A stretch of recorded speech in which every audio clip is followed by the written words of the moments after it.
Notre atelier parlait des mobilités et notamment sur la manière d'impliquer l'usager dans le choix de sa mobilité et en l'occurrence des mobilités douces pour essayer d'arriver à un basculement vers le choix des mobilités douces et des mobilités actives aussi en particulier.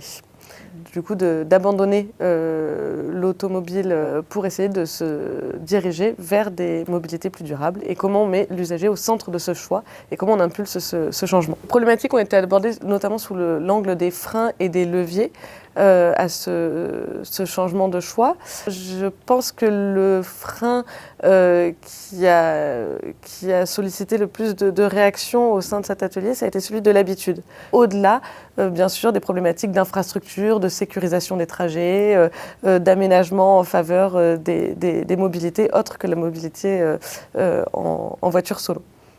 Ce qui est ressorti, je trouve, des ateliers, ça a été vraiment le besoin de personnifier le trajet et la perception de la mobilité. On a vraiment l'impression que chaque usager a besoin d'être accompagné dans ce passage-là.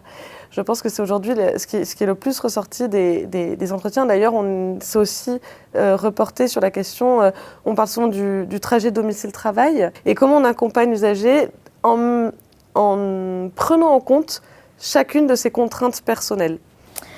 Alors, je pense que le projet qui m'a le plus marqué, c'est le fait qu'en fait, ce qu'on a mis en valeur, c'est le fait que quand on utilise les mobilités douces, on ne pense jamais au fait que le trajet qu'on va faire, c'est pas que travail jusqu'au boulot, parce qu'il y en a qui ont des enfants, il y en a aussi qui doivent aller faire leurs courses ou qui ont des rendez-vous. Moi, par exemple, hier, j'avais cours à Victoire le matin. L'après-midi, il fallait que je sois à Pessac pour un autre cours et il fallait le soir que je sois à Cap-Science. Donc c'est vrai que ça fait beaucoup en mobilité douce. Donc avec ce projet-là, les idées qui sont revenues, donc, c'est de mettre en place des vélos cargo. Donc c'est plus là pour les personnes qui ont des enfants ou qui vont faire leurs courses, ou des chariots pour mettre à l'arrière du vélo, pour justement, en fait, mais pas que ça soit un investissement pour chacune des personnes, mais par exemple dans des immeubles ou dans des quartiers, mettre en place donc des vélos cargo à disposition de tous les habitants pour que justement il n'y ait pas un investissement de chaque habitant, parce que c'est pas quelque chose qu'on va utiliser forcément tous les jours. On fait pas ces courses tous les jours normalement.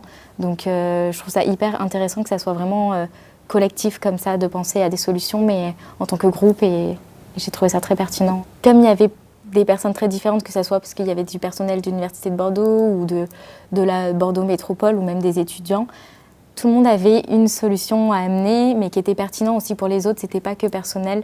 Et du coup, l'échange était très constructif et tout le monde était à l'écoute. C'était un bon moment de partage. Les échanges ont été très enrichissants. Ce qui était très, très enrichissant notamment, c'était la pluralité des personnes présentes. Pour nous, en tout cas techniciens de la question, ça a été très enrichissant de pouvoir avoir l'ensemble des perceptions que des fois on a un peu du mal à recentrer au sein de notre métier quand on a une vision uniquement technique de la question. Le seul truc que j'aurais à dire, c'est que je trouve qu'il n'y avait pas assez de voix étudiants et étudiantes. Mais ce que j'ai trouvé super bien, c'est qu'il y ait des lycéens qui soient là. Du coup, je trouve ça très bien que ça soit très varié comme ça et que la discussion puisse être entre tout le monde. C'est très intéressant que tout le monde ait son mot à dire.